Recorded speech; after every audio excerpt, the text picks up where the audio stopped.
This is John. This is Danny. Welcome to Do You Know? All right, so what's up? Well, I start my security guard job today. Okay, cool. So what's the rundown? So basically, I allow cars in. I'm in a guard shack. Cool.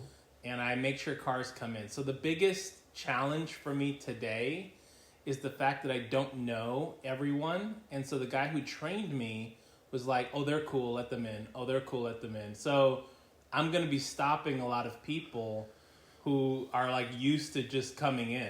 Mm-hmm. And I'm going to be like, I don't know who you are. Some people have stickers on their windshield, but a lot of people don't. And then you just have to get used to who they are and give the wave. Right. So like hopefully they wave to me. I don't think it's going to be a huge deal. They know I'm new. But, you know, it's opening night jitters. But they should introduce themselves. Right. Like what I mean is like they're used to having that rapport with the other person. Yeah. They should make a rapport with you. Yeah. Because you were trained, you know what to do. Like in essence, they should say, hey, I'm such and such. They should bring you like a welcoming basket. You know, I'm just saying like the community should open up to you because you are their protector. Right. Exactly. You know, and you want to grease the wheels. Right. Right. Because if something goes down. Yeah, you want to make sure I'm in the right mood to be like, I don't get paid enough for this. Right. Like they treat you bad. They're all like, dude, I always get in here. How can you do this to me? And then something pops and you're like, you're kind of rude to me, dude. Right, exactly. I don't remember the number. It's a 9, whatever. What is it? Well, that's pretty cool. So, is it air conditioned? No, but it's by the beach. I can see the beach from where I am. So, it's actually really cold. So, wow. I'm going to be wearing a thermal underneath my shirt today. It's been like some of the highest swells in the ocean. I was listening to a report and tons of fog. Yeah. Huge swells. I guess all the surfers throughout, you know, Southern California have been kind of attacking that area to get some of that good surf because I guess the summer was very low. Yeah. And I guess in the I guess they call it the Western Pacific. There's a storm. Oh, okay. And we're getting that backlash. They said it's going to last for about a week. Oh, okay. Well, that's cool. So you may have some surfers trying to sneak in a park. Yeah, so basically, like, my main job, like, my main job is to keep the homeless out. Like, they don't want homeless people coming in and squatting and doing stuff, like hanging out at the pool and stuff like that. So that's, like, my number one job. And then letting cars in and checking out visitors is, like, number 2. Mm-hmm. Yeah. Do you write tickets? Not yet. So they said eventually that's coming down the pipe, but right now I don't. Okay. Probably start with like a warning. So it's an HOA. Yeah, HOA. Okay. HOA. So yeah, so they want to run the community a certain way, and at a certain point, it may be yards have to be a certain way. Like there could be exactly. Yeah. Basically, yeah, exactly. Once we start doing patrols and stuff, but I doubt that it's going to be in the near future. It seems like a place like when I trained at another place where like I can't say the celebrities who live there, but some celebrities you would know. Woo woo. Some celebrities you know live, and basically like. The people had been there for like 24 years, like the security guards. So this is like an old company. Like these people don't really like change. Cool. They don't like it when things change. Job security. Yeah. That's great. You know, it's nice to be in, and I mean, a location that people dream of. Yeah. Being able to see the beach from where you work, and, you know, it seems like it'll be pretty chill once you get to know everybody. You know, you'll have a little of the jitters. Yeah. But after that, I mean, it might be, you know, a nice situation. What's the lunch situation, though, since you're there? So basically, I eat while I'm on patrol. So basically, I don't get like a break in the sense of an unpaid break. So I get a paid break. I get 30 minutes where I eat in the guard shack while I'm letting cars in. Sweet. And I get 10 minutes, same thing. So I get to leave an hour earlier than I would at the other job that I was going to take. Tight. So, yeah, so it's 2 to 10. And you're there by yourself, or are you with another I'm there by myself. Oh, so you actually could have, like, a spread all day. Yeah. You know what I mean? Like, sometimes when I would go to work, you know, we order, like, a pizza. Yeah. And then whoever's working, grab a slice of pizza. Pizza kind of sits around during the day. Yeah. That's kind of cool. Be able to eat. Yeah. Nice, man. Well, that's well, congratulations. Thanks. And that seems really cool. Yeah. So what's going on with the news? Well, we just had this summit. I guess they're doing a global climate summit in Scotland. Yeah. And a big push is that in the next 30 years, they want to lower the total Earth's temperature by 1.5 degrees Celsius. Okay. So, in essence, they want to lessen the carbon footprint. And I've been thinking about this. The plants, they breathe carbon. So we exhale carbon monoxide. And they give us oxygen. Yeah. So if the scientists' calculations are correct, and they think we have too much carbon, and carbon dioxide when I say carbon, and they are able to slowly eliminate it from the atmosphere through all these different ways that they're talking about. They have even these kind of like pumps that suck it out of the air. Yeah. Because carbon, I guess, can bond to many different substances. It has, I think, 3 bases. Anyway, for our chemistry majors out there. Right. Anyway, I was thinking about this. Let's say we figured out how to completely eliminate carbon dioxide. Wouldn't that kill all the plants? Yeah, we would die. Right, we would die. So my concern is that science, because it's only correct until it's proven incorrect. Right. So why are we trying to eliminate something that we actually really need? Well, it's like this. Nothing in and of itself is a poison or a medicine. It's the dosage that counts. So if you eat 2 pounds of aspirin, that's going to kill you. If you eat 2 tons of water, that's going to kill you. If you eat 1 microgram of anthrax, that won't kill you. It's a poison, but it won't kill you at that dosage. So it's only the dosage that matters. Okay. So too much of a good thing becomes a poison, and too little of a bad thing becomes a good thing because it becomes inoculation. It becomes what we are being given shots for to prevent a disease. So I think that when you look at this, they can say we have too much carbon dioxide. But based on what? Well, that's where you would have to read the studies and stuff. So that's where there's so much controversy with scientists, because I think a lot of people don't believe that scientists know what they're talking about. Well, what it is that you could say, for example, I'm taking a biology class, and I'm actually taking a sustainability class. Yeah.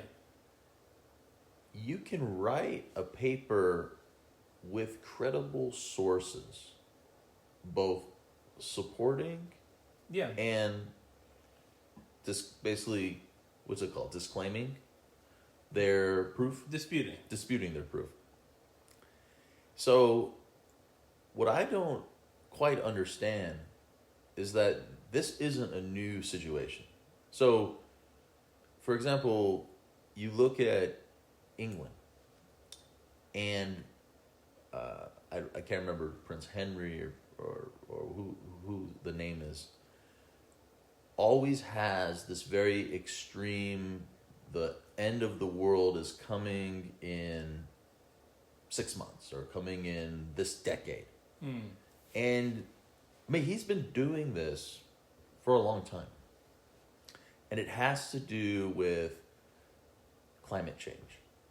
It's similar to Al Gore. Yeah. And I'm not against climate change. I'm not saying that there's not pollutants in the atmosphere. I'm not against environmental change. I just don't quite understand that if you're able to argue it on both sides, why would we go with one side and not with the other side? Since they're all scientists.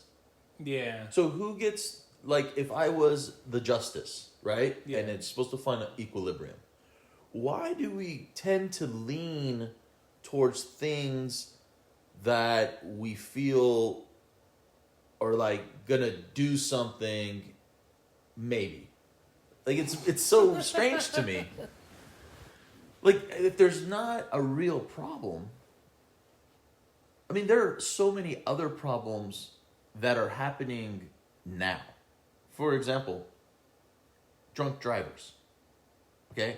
People die from drunk drivers every single day. Right. But in 30 years from now, if we don't figure out a way to lower 1.5 degrees Celsius, could be the end of humans or the ability to grow food. Right. Why don't we focus on saving people today? Yeah. I think this has to do with, like, why do we look to the stars to find artificial life when we already have 7 billion people here that you don't know? Like, if you're really that interested in meeting someone, like, I could set you up with someone in China or India or Pakistan that's foreign, that would basically be an alien for all intents and purposes, speak a different language, eat different food. But, you know, there's some class of people who just have to do things on a big scale. Like, they have to do things on a galactic scale. Okay. They can't think about the here and now. They have to think about 30 years from now. They have to think about, well, what's in the next galaxy, you know? Right, and then on the way home, they get hit by a drunk driver. Right. So that's what I'm saying is, like, why don't we design vehicles where if you are drinking, the car does not start? Like, since we have Well, so that's a much... Tesla. I'm saying, do they do that? No, I'm saying, but it's a self-driving vehicle. I mean, We should have.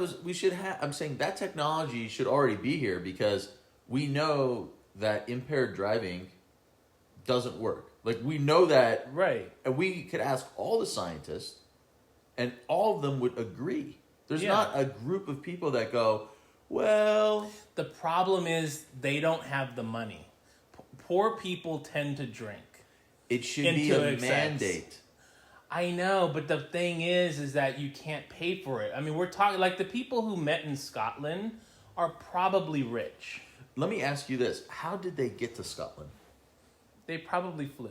So we're talking about climate change. Yeah, right. And we have the ability to do things online and not use I any see. energy. Right, use a Zoom, like a Zoom call. So Yeah. they thought that it's a good idea for everybody to fly to Scotland and use all that energy Yeah. and carbon. I mean, I'm just saying, like, let's call hypocrites hypocrites. Yeah. Right? Like, if I was going to put together a global summit about environment security for the future, probably wouldn't have everybody come there in jets. Right. I think they're trying to do something for their constituents. Like, in other words, the people go, do something about the climate. And so they go, okay, we'll have a meeting about it. Like, you know, they feel that if they're just sitting around, like, on Zoom all day, you can't see it. Therefore, they're worried they'll lose their positions as leaders because it looks like they're not doing anything. Okay, I see what you're saying. Like this is more like the Olympics. They're Yeah. gonna put on the show. Yeah, you gotta, like, you know, get out there, shake the hands, The or do the convention. fist bump, whatever they do. I don't know if they shake hands anymore. I don't know. I With mean, COVID. the stuff I saw just basically on the website was they had about 4 major points about what they wanted to do in the next 30 years. And some of it had to even do with economics. Yeah. And I thought that was interesting for the environment, but to throw in the need to have globalization of economy. Wow. And I thought that was an interesting point to put into a summit. So why would we need a world economy to be talked about behind the cloak of 1.5 degrees. So 1.5 degrees is like the major point. Yeah. That's like the huge point. Then like the third point's like global economy. Well, with Facebook is getting its new like Meta thing, and I'm glad you brought that up, actually. yeah. So I think that because the world is essentially connected, it makes sense to start having. Now, I'm not saying replace economies with a global economy, but it makes sense to have a global economy. I mean, it does make sense to do that because we are living in a global economy. We're living in a place where people trade and buy and sell and work in different places. Like people might be working from India or Philippines or America or Canada or Mexico or wherever you're working, and that's a global economy. Or China. And that is, but do you know what else happens with a global economy? No. You have a global government that taxes it. Ah. So what happens is now, since everything is traceable, Yeah. they get all of their money and they set the price. So like if you think, I know our listeners who have businesses, houses and whatnot in California know how much California charges. Right. Imagine being a part of a world global network where they set the prices, and then all of a sudden every transaction that you're talking about, bloop, their money comes right out off the top. Right.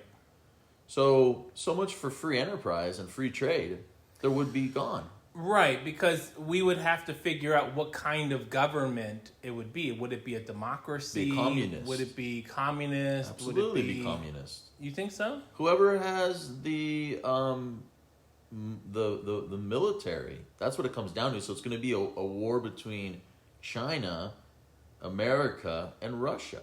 I mean, those are like the major players in the game, and both China and Russia lean communist. I see. In my opinion, I'm saying Russia maybe on paper isn't communist, but they're pretty close. They're like super close to communist. Right.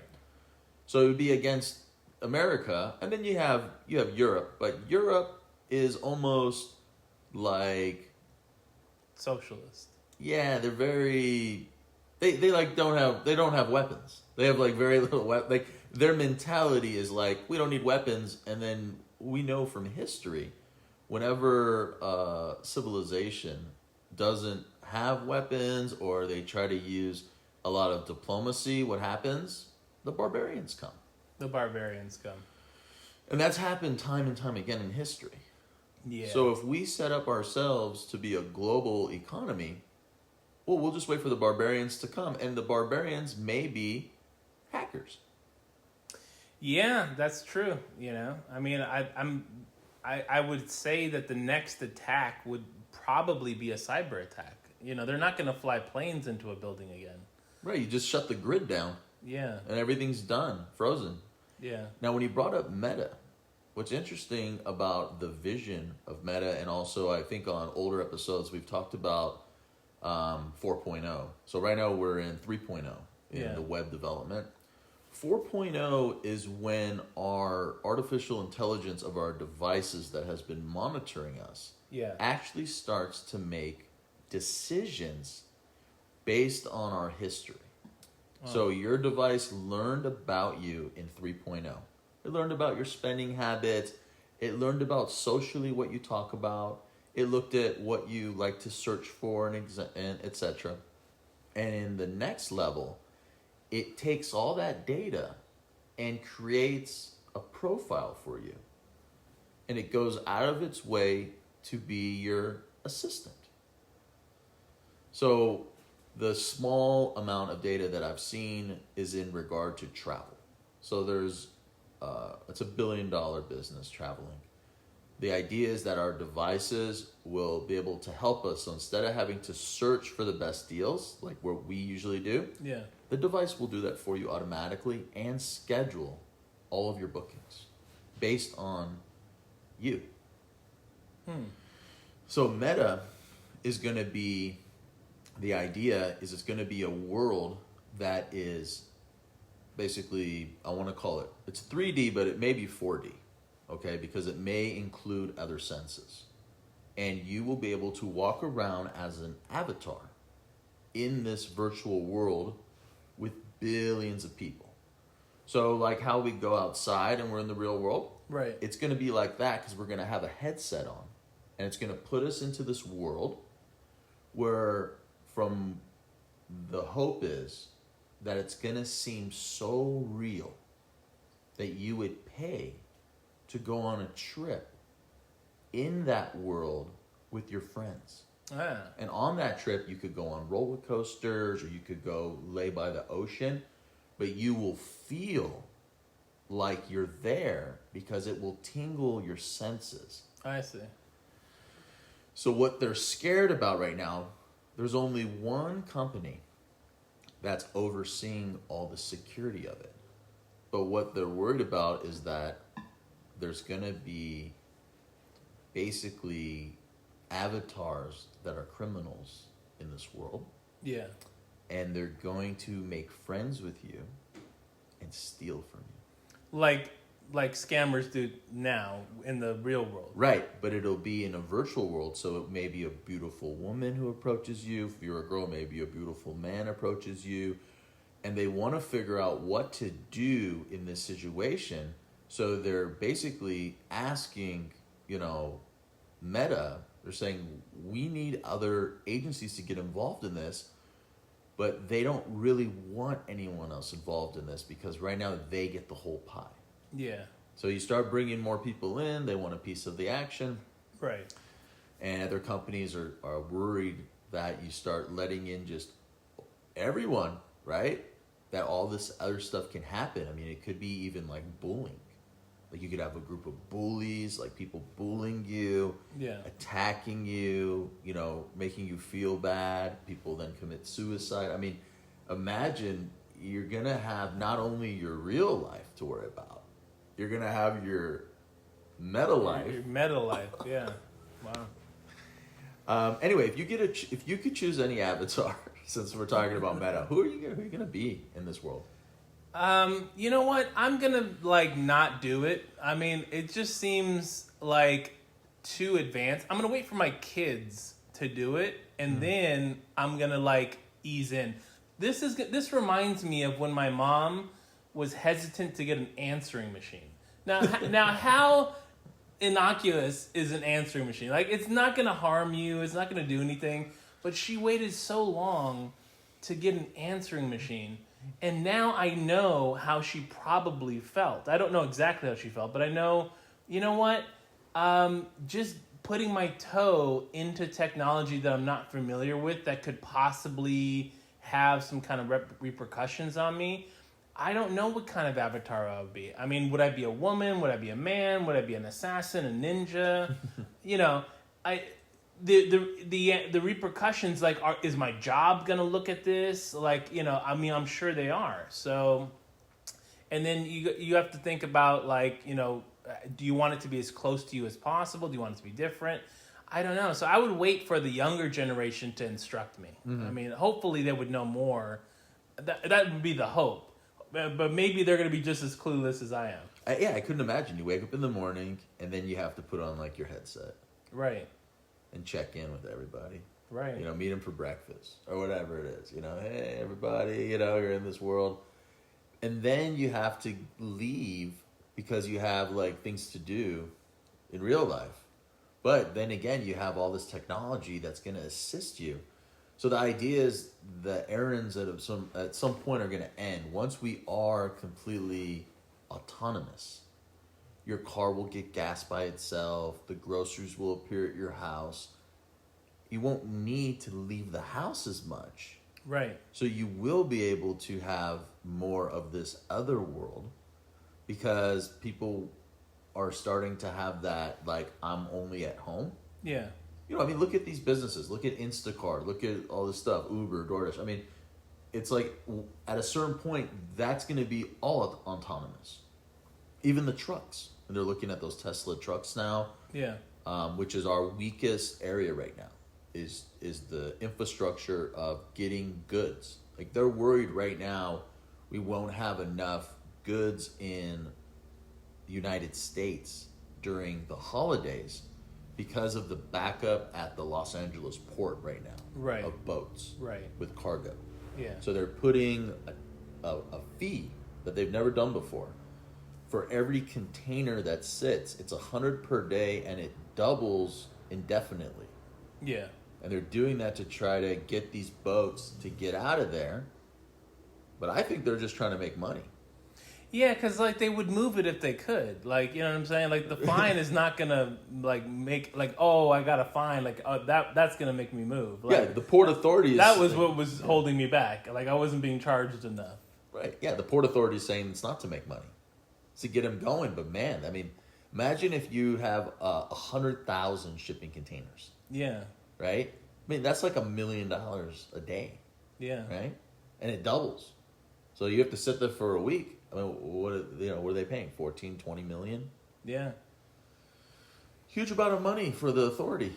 If Yeah. you think about it. I mean, I don't know if those ships can carry 100,000 containers. I have no clue. No, yeah, I have no idea either. But It looks like a lot. yeah. Yeah, I don't know, man. Yeah. Anyway, if you want to reach out to us, you can go to our email. Do you know with Jon and Dan? Yeah. At gmail.com. Right. And you can always send us an email. If you have a small business or something and you want to be on the show and shoot the breeze with us and maybe talk a little bit about what you're doing, again, reach out to us and we may have some openings for people to talk about what they're doing in our community. Yes. Again, we're looking for, things that are positive and kind of represent the things that we represent. So, keep it classy. Keep it classy. All right, well, anyway, this is Danny. This is John. And we'll see you next time. Peace.